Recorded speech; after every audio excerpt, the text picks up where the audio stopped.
नमस्कार। हाल के कुछ सालों में, खासकर उत्तर भारत में, कुछ आध्यात्मिक समूहों का विकास बहुत ही तेजी से हुआ है। अब देखिए, ये एक ऐसे देश में हो रहा है जो सदियों से आस्था और आध्यात्म की भूमि रहा है, जहां हमेशा से नए-नए विचार और आंदोलन उभरते रहे हैं। तो सवाल ये उठता है कि आखिर ये नए धार्मिक आंदोलन इतनी तेजी से क्यों बढ़ रहे हैं? चलिए इस दिलचस्प घटना की गहराई में चलते हैं और इसे समझने की कोशिश करते हैं। अब इस सवाल का जवाब ढूंढने के लिए सबसे पहले ये समझना होगा कि आखिर वो कौन सी बुनियादी मानवीय ज़रूरतें हैं जो लोगों को इन आंदोलनों की तरफ खींच रही हैं। देखिए, बहुत से लोग हैं जो आध्यात्मिक शांति की तलाश में हैं या फिर अपनी जिंदगी की मुश्किलों का कोई हल ढूंढ रहे हैं। उन्हें धर्म की कोई बहुत जटिल व्याख्या नहीं, बल्कि एक सीधी सरल बात चाहिए। और सबसे बढ़कर एक ऐसे समुदाय की तलाश होती है जहां उन्हें अपनेपन का एहसास हो।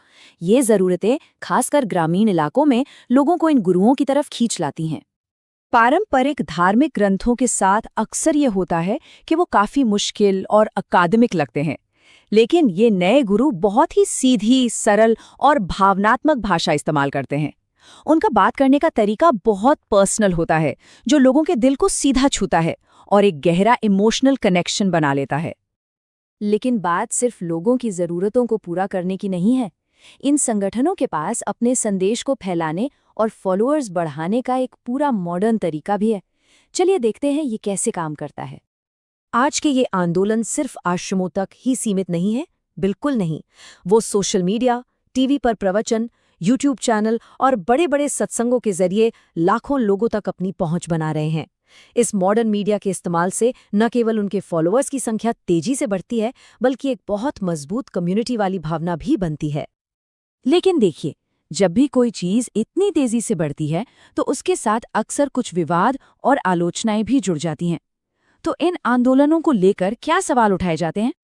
अक्सर इन संगठनों और उनके गुरुओं को कानूनी विवादों का, वैचारिक मतभेदों का और जो पारंपरिक धार्मिक संस्थाएं हैं, उनकी आलोचना का सामना करना पड़ता है। उन पर अंधविश्वास को बढ़ावा देने, समाज से अलग-थलग करने और यहाँ तक कि परिवारों में झगड़े की वजह बनने के आरोप भी लगते रहते हैं। तो ये सब बातें हमें एक बहुत ही जरूरी सवाल पर ले आती हैं। क्या ये आंदोलन सच में लोगों को आध्यात्मिक रूप से मजबूत बना रहे हैं, या फिर वो परंपरागत धारणाओं से अलग अपनी ही एक नई व्याख्या बना रहे हैं? ये एक बहुत बड़ी बहस का मुद्दा है।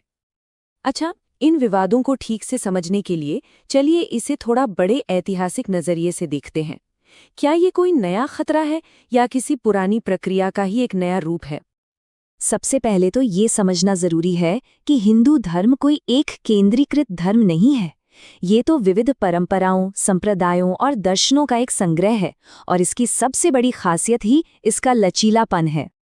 और इतिहास इस बात का गवाह है कि नए आध्यात्मिक रास्ते बनना कोई आज की बात नहीं है। भक्ति आंदोलन से लेकर संत परंपराओं और नए नए संप्रदायों के बनने तक, ये सब तो हिंदू धर्म के अंदर हमेशा से होता आया है। और शायद इसीलिए कई विद्वान इन आधुनिक आंदोलनों को किसी खतरे के तौर पर नहीं, बल्कि एक ऐतिहासिक बदलाव के हिस्से के रूप में देखते हैं। मतलब ये एक लगातार चलने वाली प्रक्रिया का ही एक और पड़ाव हो सकता है। तो ये सारी बातें हमें भविष्य की तरफ ले जाती हैं। भारत में आस्था का भविष्य आखिर दिखता कैसा है और इसकी असली ताकत किस चीज में है? आखिर में भविष्य इस बात पर निर्भर करेगा कि लोग धर्म को कैसे अपनाते हैं। क्या वो समझबूझकर अपनाते हैं या फिर आंखें बंद करके किसी के पीछे चल पड़ते हैं? विवेक के साथ आस्था और अंधानुकरण के बीच का ये चुनाव ही भविष्य की दिशा तय करेगा। क्योंकि किसी भी धर्म की असली ताकत उसके मानने वालों की गिनती में नहीं होती, बल्कि उसकी करुणा में, उसकी नैतिकता में और समाज को एक साथ लाने की उसकी क्षमता में होती है। यही वो मूल्य हैं जो आस्था को असल में शक्ति देते हैं। और यही बात हमें इस पूरी चर्चा के निचोड़ पर ले आती है। आस्था तब ताकत बनती है जब वो इंसान को जोड़ती है, तोड़ती नहीं।